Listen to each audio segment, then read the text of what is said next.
Selanjutnya dari kalkulus adalah tentang turunan ya. Serta juga kita akan melihat bagaimana menggunakan teori atau ilmu tentang turunan ini di bidang teknik lingkungan nantinya ya. Oke, turunan.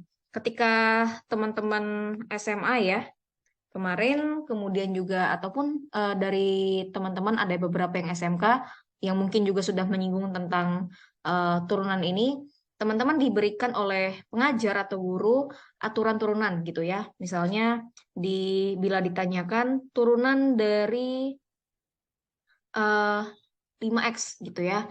Teman-teman akan tahu jawabannya adalah 5. Atau berapa? Atau apa turunan dari 3x kuadrat? Teman-teman akan langsung menjawab 6x. Bagaimana bila turunan dari 12x kuadrat plus 4x plus 3? Juga langsung akan dijawab, berarti turunannya adalah 24x plus 4 gitu ya. Nah, semua ini merupakan aturan dari turunan.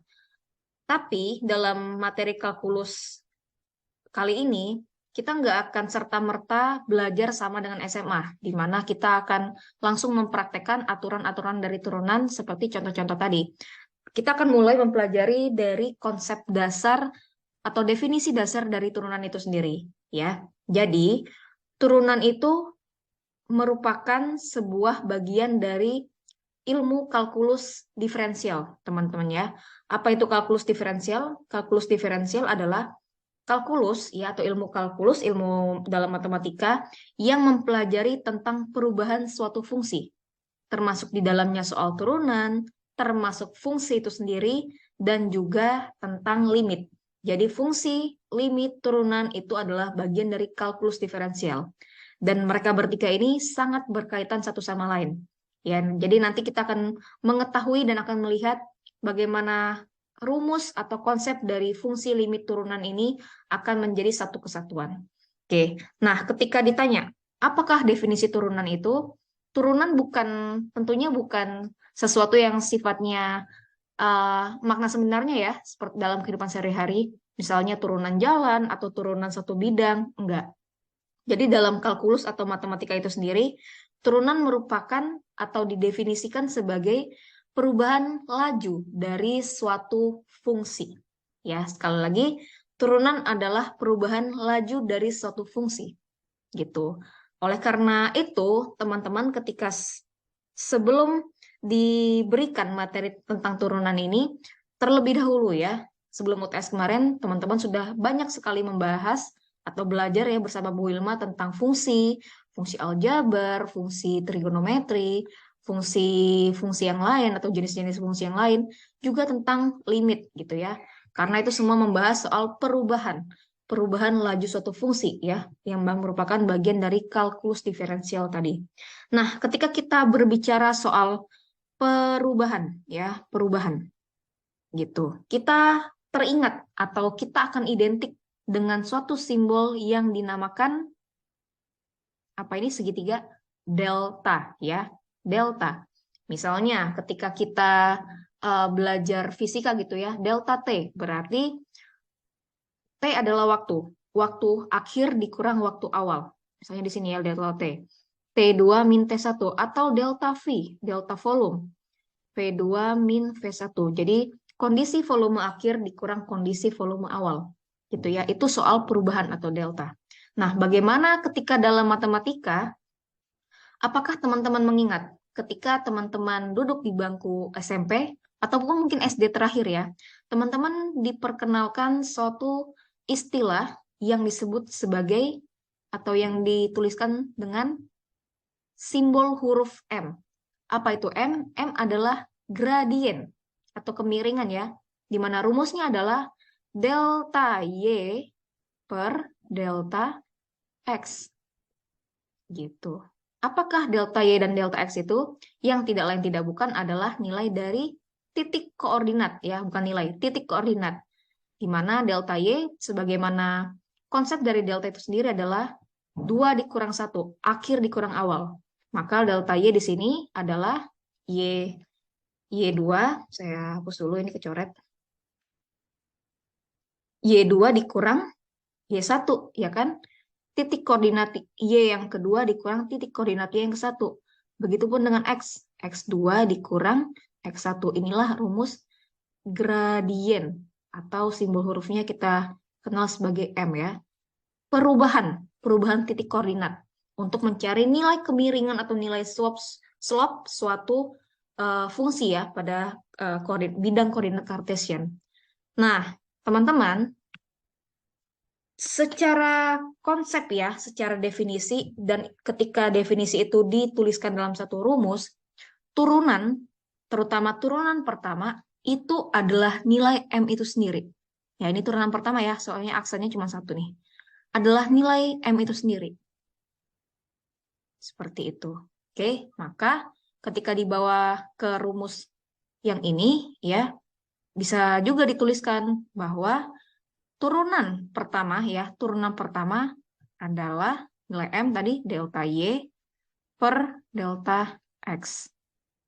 Oke, ya. Nah, ini yang mau kita pegang dulu. Rumus atau konsep awal pertama yang mau kita pegang. Tuh. Ini ya, relate ya di sini ya. Turunan, terutama turunan pertama adalah perubahan dari satu fungsi. Ini perubahan kan delta kan? Perubahan gitu. Nah, mari kita memahami kembali dari segi grafik yang sudah teman-teman lihat ini sumbu, absis, dan aksisnya ya. X dan sumbu Y-nya. Oke, apabila dalam grafik tersebut kita gambar suatu fungsi ya, dan kita namakan fungsi yang warna kuning ini adalah fungsi fx, ya, sebagaimana nama fungsi pada umumnya. Kemudian di fungsi ini coba kita plotkan dua titik. Titik satu, ini yang di bawah, coba saya tunjukkan melalui pointer ya, ini titik satu. Kemudian ada juga titik kedua. Oke, lalu kita coba tarik garis lurus sebagai garis bantu di antara kedua titik ini. Ya, titik satu, titik yang bawah, dan titik kedua, titik ke atas.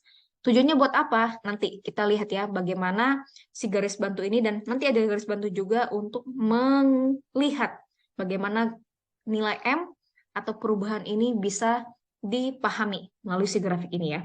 Oke, kita kembali lagi ke gambar ya. Jadi sudah ada garis bantu untuk menghubungkan titik satu dan titik dua.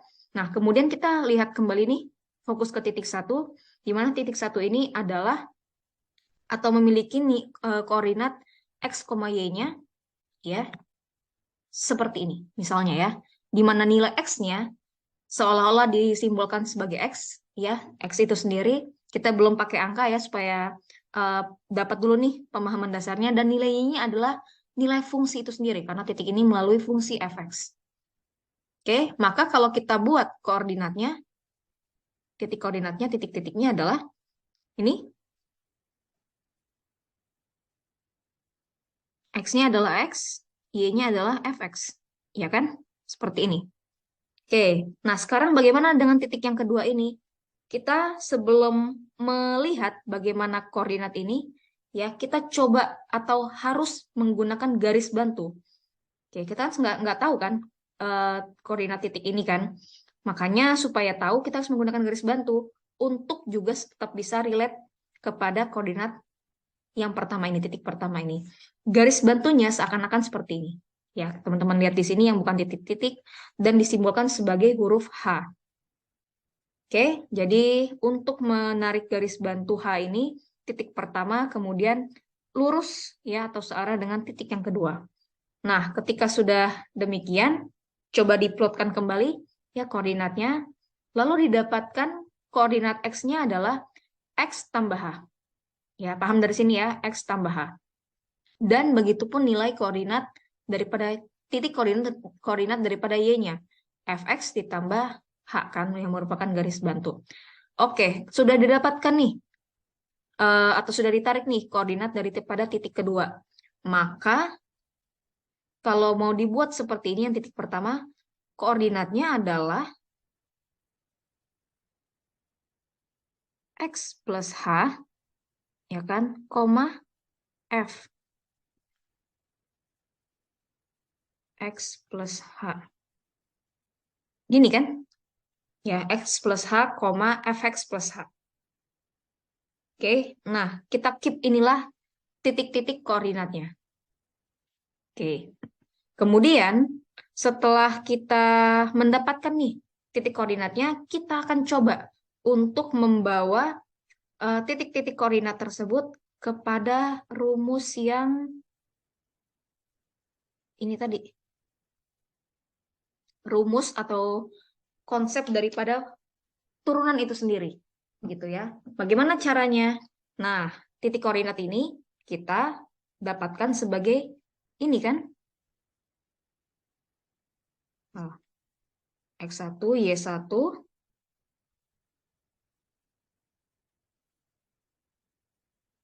X1, Y1, X2, Y2. Iya kan? X, X, Y, X, Y. Oke, kita coret-coret kembali rumus ini ya. Kita elaborasi lagi. Maka, oke, ya saya coba kasih tanda panah juga. Ketika dituliskan rumus tersebut dengan titik-titik koordinat yang sudah ada, maka akan menjadi seperti ini kan. Kita coba pakai M dulu ya, supaya nggak terlalu banyak. Atau nggak apa-apa lah, langsung juga ini. Delta Y per delta X. Gitu. Delta Y-nya adalah Y2 min Y1, X2 min X1. Yang dimana, sini aja. Yang dimana Y2-nya adalah Fx plus H dikurang Fx, ya kan? Per X2-nya adalah X plus H dikurang X. Itu ya. Nah, Fx plus H, Fx, X plus H, ini habis kan? Oke, makanya sisanya adalah M, F aksen X, F, X plus H, fungsi F, X, fungsi F itu sendiri, per H.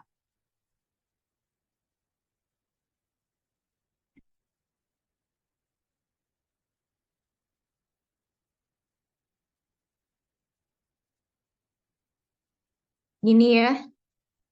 Nah, gitu kan. Inilah sebenarnya rumus yang merupakan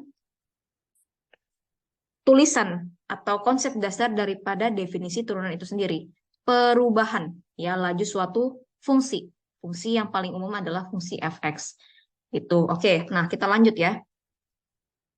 Ketika konsep turunan ini dibawa ke konsep limit, ya teman-teman, maka akan dirumuskan sebagaimana yang ada di kotak ini. M, ya, atau gradien yang merupakan juga turunan pertama, itu dituliskan dalam rumus limit H mendekati 0 dy per dx, atau tadi juga bisa, ini kan simbol, sebenarnya dy per dx ini simbol atau notasi turunan yang lain sih ya, atau juga bisa dikategorikan sebagai delta y per delta x gitu. Tapi dy ini ya, suatu informasi, dy itu bukan delta ya. Ya, jadi dy itu bukan bukan bukan bukan sama dengan segitiga delta gitu. dy per dx ini adalah satu notasi turunan, delta itu perubahan. Gitu. Nanti kita akan pelajari nih beberapa notasi turunan. Oke, lihat nih ya. M sama dengan limit H mendekati 0. Tadi M itu apa? Sama dengan ini kan, Fx plus H dikurang Fx per delta H gitu ya. Saya coba tuliskan kembali nih teman-teman. Tadi kan yang awal M itu atau turunan pertama itu kan ya sama dengan gini ya. X plus H dikurang Fx per H kan. Nah, kita coba masukin nih yang ada limitnya ini. Di mana limit ini M sama dengan limit H mendekati 0. eh Masukin ke sini gitu ya. M kan ini ya. Makanya sebenarnya kita bisa tulis nih. Limit H mendekati 0, Fx plus H dikurang Fx per H. Inilah teman-teman yang merupakan rumus paling mendasar atau sebuah ungkapan ya, dalam tanda kutip ungkapan dari definisi turunan. Definisi dasar dari turunan. Ya, di mana M ketika limitnya ya, yang di sini ya, H ini kan garis bantu tadi kan. Kenapa pakai H? Karena emang itu yang paling sering digunakan sih teman-teman ya. Tapi boleh juga sebenarnya pakai simbol atau huruf lain. Limit H mendekati 0, tadi kita dapatkan dari delta atau pengurangan titik koordinatnya, yakni fx plus H dikurang fx per H. Gitu ya.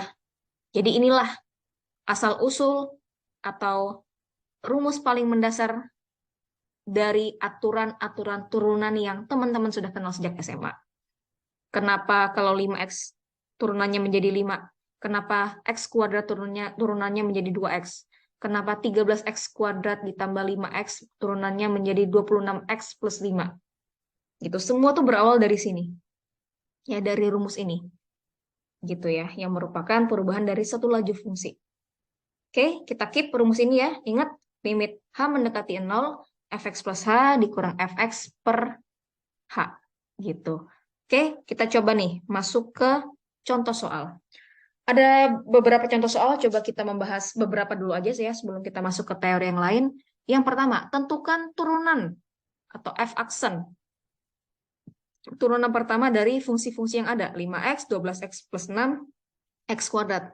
Kemudian yang kedua, tentukan gradien dari fungsi berikut dengan diketahui nilai atau titik koordinatnya gitu ya. 3x kuadrat plus 2x plus 5. Nah, yang pertama dulu. Tentukan fx sama dengan 5x ya.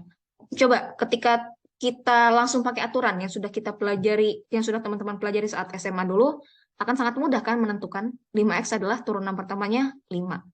12x plus 6 turunan pertamanya adalah 12. X kuadrat turunan pertamanya adalah 2x. Gampang gitu ya menentukan yang nomor satu ini. Nah, tapi dari contoh soal ini yang saya inginkan adalah teman-teman menerapkan rumus dasar yang tadi, yang ada limitnya tadi, untuk mendapatkan nilai turunan pertama. Ya, jadi belum menggunakan aturan. Gitu ya. Oke, kita coba.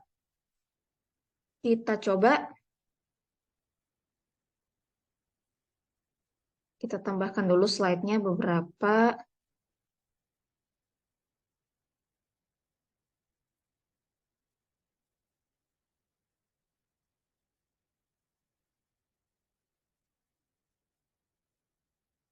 Oke, yang pertama tadi adalah turunan dari turunan pertama. Nggak kayak ini. Nggak apa-apa ya teman-teman ya. Dari 5x. Wah, tambah jelek ya ternyata.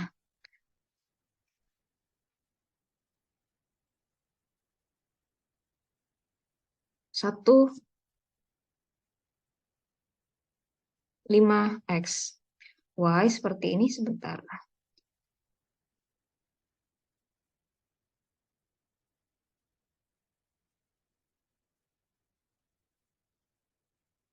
Turunan pertama fx ya, kita tuliskan fungsinya. Fx sama dengan 5x.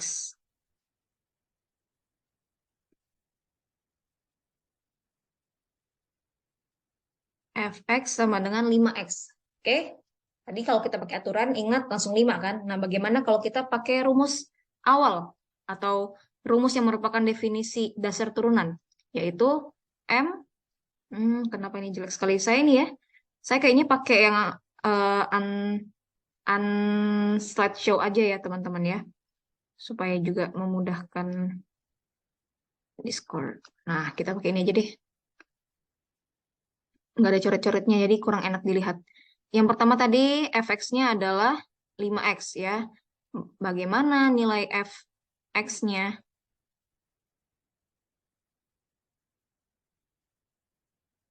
Turunan pertamanya gitu ya. Tadi kan kalau misalkan kita pakai aturan ini langsung gampang sekali ya, tutup mata saja langsung 5 gitu kan. Tapi enggak, kita pakai dulu rumus dasarnya ya.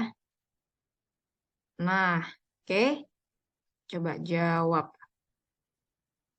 Tadi rumus dasarnya adalah nilai M atau nilai F aksen X itu merupakan limit ya, limit H mendekati 0 di mana F X plus H dikurang Fx per H gitu ya. Oke, nah sekarang di sini X plus H. Ya, di sini ada X, ini ada H. Nah, tapi di dalam soal itu hanya diketahui Fx-nya aja gitu. Maka caranya adalah seperti ini. Limit H mendekati 0 kan. Ini yang Fx, ini Fx plus H kan. Makanya, nah gitu ya. Karena kan Fx plus H ya, ingat ya, bukan hanya Fx. Kalau ini tinggal di ini aja. Kan Fx kan sama kan 5x ya. Per hanya berapa ya? Tetap disimbolkan sebagai H. Oke, kita keluarin nih yang dalam kurung. 5x plus 5h dikurang 5x per H. Ini habis kan? Berarti selanjutnya kalau dicoret-coret sisanya adalah 5h per H. Coret juga kan? Nah, limit H mendekati 0 sama dengan 5. Oke, kemarin waktu belajar limit kan konsepnya adalah ketika konsep atau aturannya adalah ketika limitnya itu adalah konstanta itu sendiri, maka nilainya adalah ya nilai atau bilangan dari konstanta itu sendiri, maka hasilnya adalah 5. Ya kan? Sama kan ya dengan aturan yang teman-teman pernah pelajari, turunan pertama 5x adalah 5. Ya terbukti berarti dari definisi dasar itu. Memang kalau dimasuk-masukin ke dalam rumus ya turunan 5x adalah 5 untuk turunan pertamanya.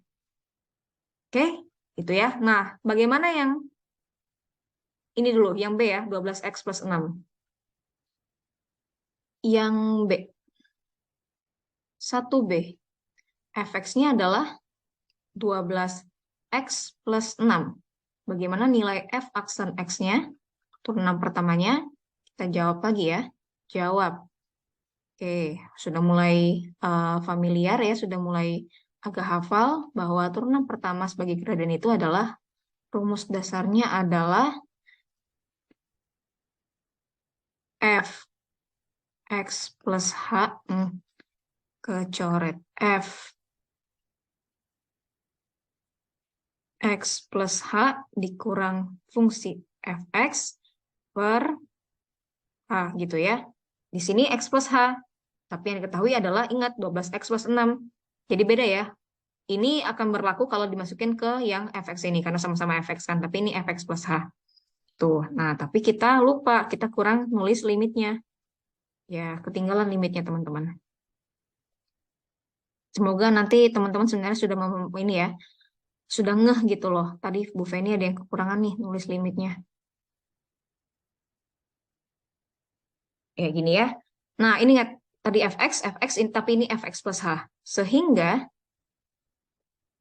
kalau fx-nya adalah 12x plus 6, berarti fx plus h-nya adalah 12x plus h plus 6 gitu kan ya. Fx-nya adalah 12x plus 6. Ini harus ditanda kurungin ya supaya karena kan di satu kesatuan. Gitu. Kalau nggak ditanda kurungin akan salah hasilnya karena beda tanda nanti. Oke, limit h mendekati 0 12x plus 12h ya plus 6 min 12x min 6. Itu kan bagi h. Mana yang habis? Ini juga habis, sisa 12h ya.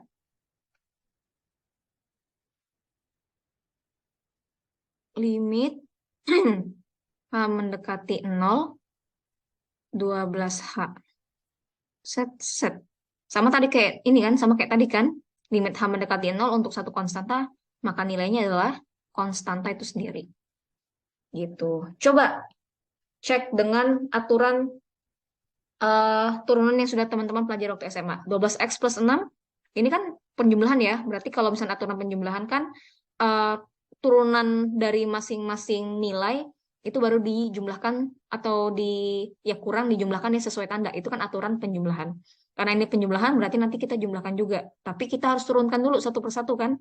12x turunannya berapa? 12. Oke, 6 turunannya berapa? Ingat turunan konstanta adalah aturannya 0. 12 tambah 0 adalah 12. Sama kan? Gitu. Itulah penggunaan turunan berdasarkan definisi atau rumus dasarnya. Oke, nah kita coba sekarang untuk yang nomor 2B dulu kali ya, karena nilainya apa atau tingkat pangkatnya itu udah mulai polinomial ya, udah mulai lebih dari satu gitu. Oke, kita lihat yang 2B dulu ya teman-teman. Bagaimana untuk soal yang lain Bu? Yang 1C, 2A, silakan teman-teman coba kerjakan sendiri terlebih dahulu ya. Kita coba kerjakan yang 2C ya, di mana fx-nya adalah 3x kuadrat plus 2x plus 5. 3x kuadrat plus 2x plus 5. Kitanya adalah gradien, ya kan? Yang ditanyakan adalah gradien. Tuh. Nah, tapi nggak perlu bingung teman-teman. Karena ingat, gradien adalah turunan pertama. Maka dalam soal ini yang ditanyakan adalah kembali lagi tentang nilai dari turunan pertama tersebut. Gitu ya. Jadi yang ditanyakan adalah turunan pertama, sama seperti soal-soal sebelumnya. Oke, tapi beda nomor kedua ini adalah soalnya dia punya atau diketahui titik koordinatnya. X, Y-nya diketahui. Di mana di sini adalah X dan di sini adalah Y. Gitu. Jadi nanti ketika ketemu variabel X maupun variabel Y, masukin nilai-nilai ini. X-nya 3, Y-nya 6. Oke, contoh ya. Kita coba buat jawabannya. Oke, masih ya pakai rumus dasar daripada turunan. Ingat, limit.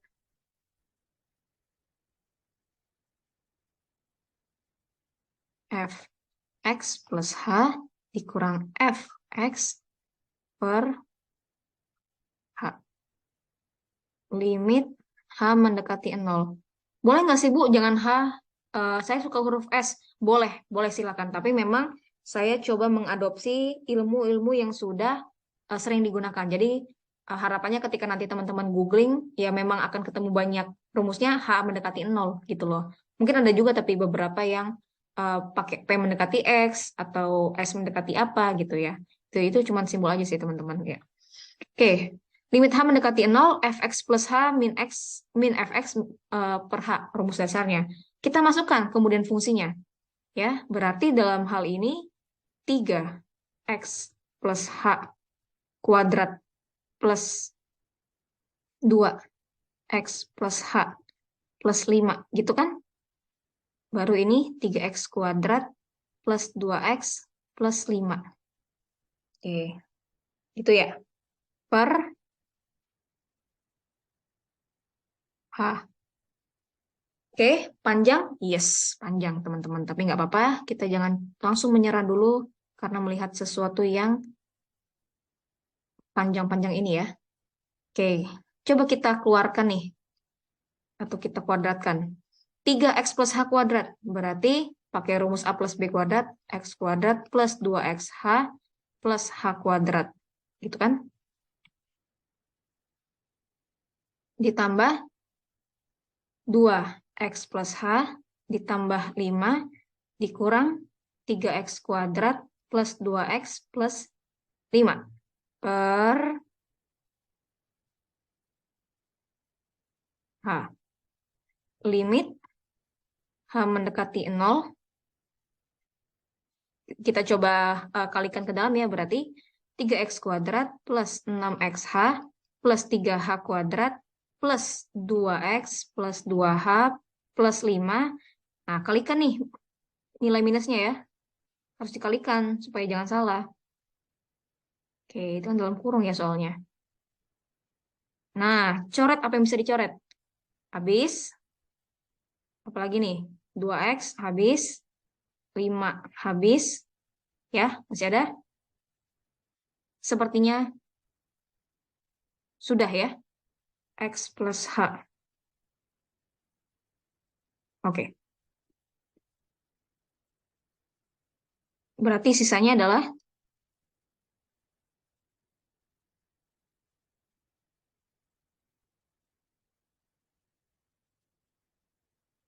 gitu. Oke, kita coba habisin nih. Karena plus-plus kan berarti semua harus dihabisin kan. Ya, berarti limit H mendekati 0, sisa 6X plus 3H plus 2. Oke, nah gimana nih? Ada hanya kan sisanya kan? Ingat, kita bawa lagi nih definisi atau konsep daripada limit. Daripada limit ya. Kan limitnya di sini H mendekati 0 kan? Maka bisa diaplikasikan bahwa H itu hampir sama dengan 0. Makanya kita masukin nilai H itu adalah nilai 0 itu sendiri. Ke sini kan masuknya kan? Ya, 0 kali 3 berapa? 0. Makanya hasilnya adalah 6X plus 2. Oke, jadi turunan pertama daripada 3x kuadrat plus 2x plus 5 adalah 6x plus 2. Coba sesuaikan dengan aturan turunan. Ya, turunan yang ini 3x kuadrat 6x plus 2x turunan pertamanya adalah 2. 5 turunannya adalah 0. Maka samakan ya 6x plus 2. Oke, teman-teman bisa ya?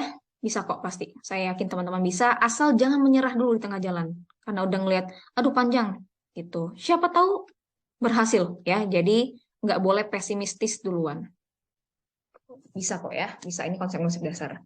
Oke, itu dia daripada definisi dasar yang dirumuskan dalam suatu formula ya dari turunan. Nah, sekarang kita akan melihat ya, teman-teman, akan saya perlihatkan beberapa notasi turunan yang paling terkenal. Sebenarnya di antara ini, kalau teman-teman baca sendiri itu ada notasi-notasi yang lain, notasi Newton, notasi apapun. Tapi kita akan mengenal yang paling familiar dulu digunakan. Yang pertama tentu ini ya, yang teman-teman juga sudah sangat familiar diperkenalkan sejak pertama membahas tentang turunan. Namanya itu notasi Lagrange. Lagrange itu adalah pakai aksen ya, pakai aksen seperti ini. Kalau aksennya 1 berarti turunan pertama. Kalau misalnya aksennya 2 adalah turunan ketiga. Ketiga ke 2. Kalau aksennya 2. Kalau aksennya 3, turunan ketiga. Dan seterusnya gitu ya. Itu notasi Lagrange. Nah, ada juga namanya notasi Leibniz. Ini juga sangat terkenal. Dan teman-teman sudah melihat ini tadi kan. Ketika pertama kali saya bawa notasi ini ke dalam rumus F aksen X, X, Y per X. Jadi turunan Y terhadap turunan fungsi Y terhadap turunan X. Gitu ya. Jadi beda. dy per dx itu bukan delta ya. Bukan segitiga delta. Gitu. Nah, dy per dx ini sebagai notasi Leibniz itu turunan pertama. Turunan keduanya apa? Ini. Sorry, dy ke sini. Turunan ketiganya dan seterusnya. Gitu. Kemudian ada juga notasi Euler namanya ya. Notasi lain yang cukup terkenal juga, cukup familiar juga digunakan, dx per dy. Jadi dia nggak pakai d kecil tapi pakai d kapital. Gitu ya. Jadi turunan pertama itu dia dikenal sebagai turunan y terhadap x seperti ini, atau untuk turunan kedua. Turunan ketiga dan seterusnya. Oke, jadi inilah notasi-notasi turunan yang familiar digunakan, Lagrange, Leibniz, sama Euler. Dan mungkin kita akan menggunakan juga nih gabungan ketiganya kan, ya. Terutama nanti ketika kita belajar tentang aturan turunan, memang yang paling sering digunakan adalah yang Leibniz maupun yang Euler, gitu. Nah, sekarang mungkin ada yang bertanya gitu ya dalam hatinya, turunan itu sampai berapa sih, Bu? Sampai 100 bisa nggak? Semuanya tergantung kepada case yang diberikan, fungsi yang diberikan.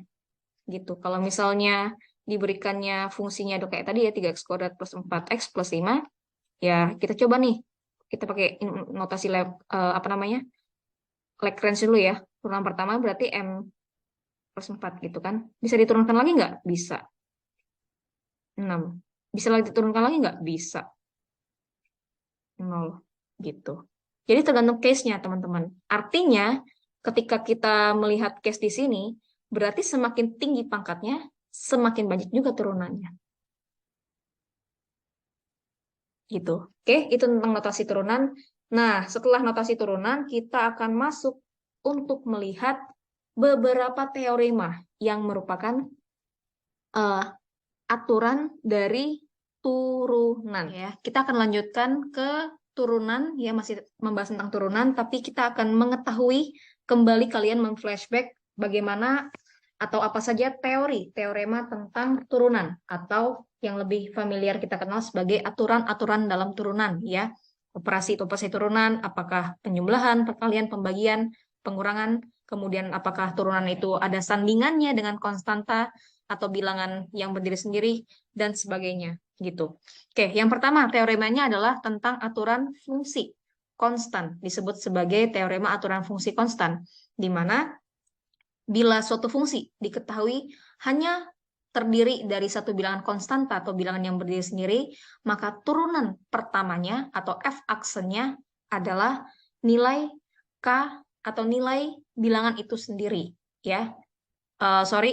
Maka turunan pertamanya adalah 0 gitu. Sekali lagi apabila suatu fungsi fx ya hanya terdiri dari satu nilai yang merupakan bilangan konstanta atau bilangan yang berdiri sendiri, maka turunan pertamanya adalah 0 gitu. Kita teman-teman bisa lihat di sini dinotasikan dalam notasi Lagrange, ya. Turunan pertamanya adalah 0, ya, harusnya sini bukan K, 0. Kemudian dalam notasi Euler, turunan pertama dari satu fungsi fx yaitu bilangan konstanta adalah juga 0. Contoh yang paling sederhana, ya. Yang paling sederhana contohnya adalah, saya pakai tinta yang berbeda supaya lebih clear. Misalnya diketahui fx-nya adalah 5, berarti f-aksennya adalah 0. Itu ya, konstanta kan 5 kan? Sama juga kalau misalkan konstantanya adalah fungsinya diketahui 1945. Mau berapapun turunan pertamanya adalah akan tetap 0. Itu oke, gampang ya. Teorema pertama, aturan fungsi konstan. Teorema kedua, yang merupakan atau disebut sebagai aturan fungsi identitas. Apabila suatu fungsi yang terdiri dari suatu variabel ya, yaitu variabel x, maka turunan pertamanya adalah 1. Oke, contohnya di sini fx variabelnya adalah 15x, maka turunan pertama atau f aksen x-nya adalah bukan 15x, adalah 15. Oh, bukan 15x ya. Adalah x ya, bukan nilai yang bukan x yang ada variabelnya. Adalah x, maka turunan pertamanya adalah selalu 1. Gitu. Ya, kenapa bisa 1? Coba kita bawa ke contoh, misalkan fx-nya adalah 5x. Turunan pertamanya adalah 5 gitu kan. Gitu. Nah, sama sebenarnya dengan x ini. Kan kalau misalkan fx-nya adalah x, seakan-akan kan ada angka 1 di sini kan. Tapi biasanya angka 1 dari dari bilangan atau fungsi x ini kan nggak tertulis gitu ya. Makanya sama kayak ini, ada 5, di sini juga ada 1, maka turunan pertamanya adalah nilai dari variabel itu sendiri, yaitu 1. Oke, jadi fungsi x ya itu adalah selalu 1. Itulah teorema kedua tentang aturan fungsi identitas. Kita lanjutkan ke teorema ketiga. Ini udah mulai meningkat nih levelnya ya. Apabila satu fungsi ya merupakan nilai dari x yang ada pangkatnya dengan syarat pangkat tersebut ya, atau kita notasikan sebagai n, adalah atau harus wajib bilangan bulat positif. Ya, wajib bilangan bulat positif di sini. Pangkatnya harus berupa bilangan bulat positif. Maka turunan pertamanya adalah pangkat maju ke depan, kemudian pangkatnya dikurang 1. Bisa ya? Bisa dong pasti. Kita bawa ke contoh langsung supaya lebih mudah. Misalnya, ya di sini pangkatnya adalah x pangkat 3. Maka fx-nya adalah x pangkat 3 ya. Berapapun kan bilangan bulat positif, maka f aksen x-nya adalah 3 dibawa ke depan, x-nya masih tetap 3 dikurang 1, pangkatnya kan 3 kurang 1, maka f aksen x-nya adalah gitu ya. Jadi seperti ini ya, teorema ketiga aturan tentang pangkat, power rule. Kemudian, nah ini juga sangat berkaitan dengan teorema ketiga, tapi bedanya dia ada nilai k-nya, nilai konstantanya di depan. Nilai variabelnya sebenarnya ya. Maka untuk yang pernyataan dari sini, jika k adalah satu bilangan konstan dan f adalah fungsi yang dapat diturunkan gitu ya dengan N tadi kan adalah bilangan bulat positif, maka turunan pertama dari nilai K ini adalah K dikali dengan turunan pertama dari fungsi fx tersebut. Gitu ya, aturan kelipatan konstan. Contohnya, fx, ya tadi kan kalau ini x pangkat 3, 3x pangkat 3. Nah, maka f aksen x-nya adalah, kalikan aja ke depan, 3 dikali 3, ini berarti 9x pangkat 2. Oke, gitu ya. Nah, itu contoh penerapan dari 4 teorema yang ada. Kita masih lanjutkan ke teorema kelima, yaitu tentang penjumlahan atau sum rule ya. Kayak tadi kan, contohnya kayak yang pertama, contoh di awal-awal, 3x kuadrat plus 2x plus 5. Nah, ketika dibawa ke teorema, jika ada dua buah fungsi, fungsi fx dan fungsi gx, di mana fungsi fx dan fungsi gx ini akan dijumlahkan, kemudian dicari turunan pertamanya, maka turunan pertama dari penjumlahan kedua fungsi ini dirumuskan sebagai berikut. Jadi masing-masing fungsinya diturunkan kemudian dijumlahkan. Oke, nyambung ke teorema ke-6, begitupun tentang aturan selisih. Kalau yang jumlah dijumlahkan, aturan selisih ya tinggal dikurangkan. Gitu ya, kita bawa ke contoh aja dua teorema ini ya. Misalnya, fx-nya diketahui 5x kuadrat plus 4x. Gx-nya diketahui 12x kuadrat plus 5x plus 6. Gitu. Maka, fokus ini ya. F plus G aksen X menjadi, turunkan dulu nih kedua fungsi ini. Masing-masing juga diturunkan kan. Fx turunannya yang fx berarti turunan pertama dari fungsi X adalah berapa tuh? Ini kan diturunkan berapa? 10x kan? 10x plus 4 plus yang G juga. 24x plus 5 plus 0. 0 nggak usah ditulis ya. Jadi, apakah ada yang sama? Ada. Di bawah lagi, 24x plus 10x, 34x, 5 plus 4 plus 9. Gitu. Oke? Gitu ya. Begitupun untuk yang pengurangan. Jadi tinggal diubah aja. Kalau yang dikurang ya dikurangin, kalau yang selisih dikurangin, kalau yang jumlah tinggal ditambahin. Gitu. Oke. Kemudian teorema yang ketujuh adalah aturan perkalian. Nah, mungkin teman-teman waktu SMA tuh mengenal seperti ini ya aturannya ya. Dilambangkan sebagai U aksen V plus U V aksen. Gitu ya. Nah, sama. Tapi simbol atau notasi U dan V ini dibawa kepada notasi Lagrange. Ini kan ya pakai aksen-aksen ini kan notasi Lagrange kan. Jadi untuk aturan perkalian atau product rule, untuk dua buah fungsi yang dikalikan dan memang dua fungsi itu bisa diturunkan, maka aturan perkaliannya adalah fungsi X dikalikan dengan turunan fungsi G ditambah fungsi G dikalikan dengan turunan fungsi X. Ya sama ya. Yang fungsi U V aksen tambah U aksen V atau dibalik. U aksen V ditambah U V aksen. Gitu ya. Jadi misalnya nih, saya coba kasih ininya dulu aja ya. Kasih case masing-masing fungsinya. Fx diketahui 3x kuadrat plus 4x. Nah, cukuplah. Gx diketahui 5x plus 5. Nah, tadi kan rumusnya ini ya. Fx dikali turunan pertama dari fungsi Gx ditambah Gx dikali turunan pertama dari fungsi Fx. Artinya kita harus turunkan dulu kan masing-masing fungsi ini kan. Turunkan yang pertama dulu. Ini turunan pertamanya apa? 6x plus 4. Ini 5 kan? Nah, baru kita bawa ke rumus yang perkalian. Fg aksen X, Fx-nya tadi adalah 3x kuadrat ya. Fx ini berarti yang belum diturunkan ya teman-teman ya. Dikali dengan turunan pertama dari G adalah 5. Tambah Gx. Gx-nya tadi adalah 5x plus 5. Kalikan dengan turunannya yang si F. Udah, nanti tinggal dikali ya. Jangan berhenti sampai sini ya. Jadi nanti tinggal dikali ke dalam, kemudian kalau misalkan ada yang bisa disederhanakan, sederhanakan dengan cara ditambahkan ya sesama variabel ataupun sesama jenisnya ya, variabel, pangkat, dan sebagainya.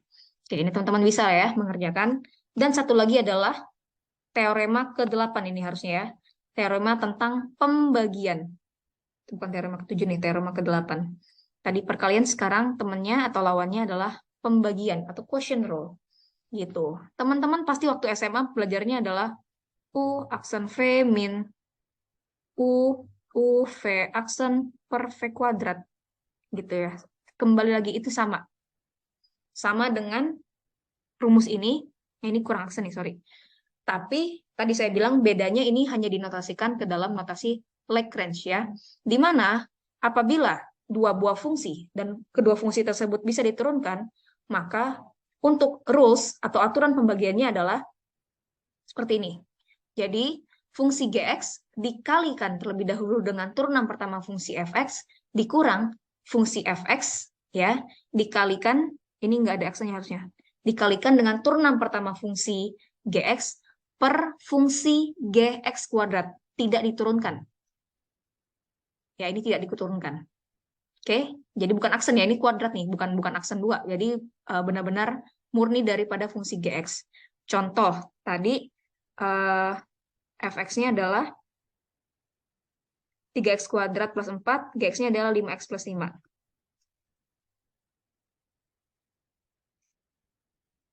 fx-nya, kita coba di sini ya.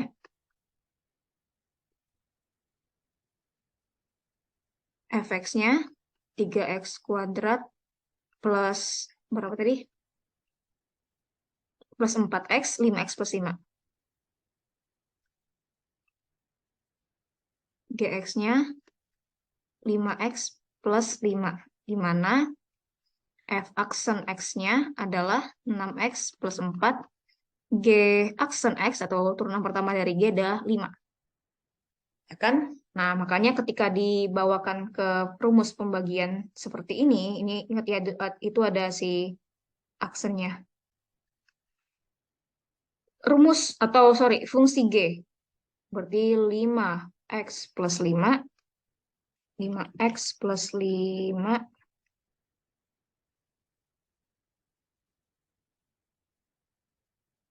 dikali turunan pertama dari fungsi fx dikurang fungsi fx 3x kuadrat plus 4x dikali dengan turunan pertama dari fungsi gx per fungsi gx kuadrat 5x plus 5 kuadrat ya. Nanti dicoba dijabarkan kemudian disederhanakan. Itulah teorema daripada pembagian gitu. Nah, ini sama aja, tapi ini menggunakan notasi Euler kan? Ini menggunakan notasi Lagrange gitu.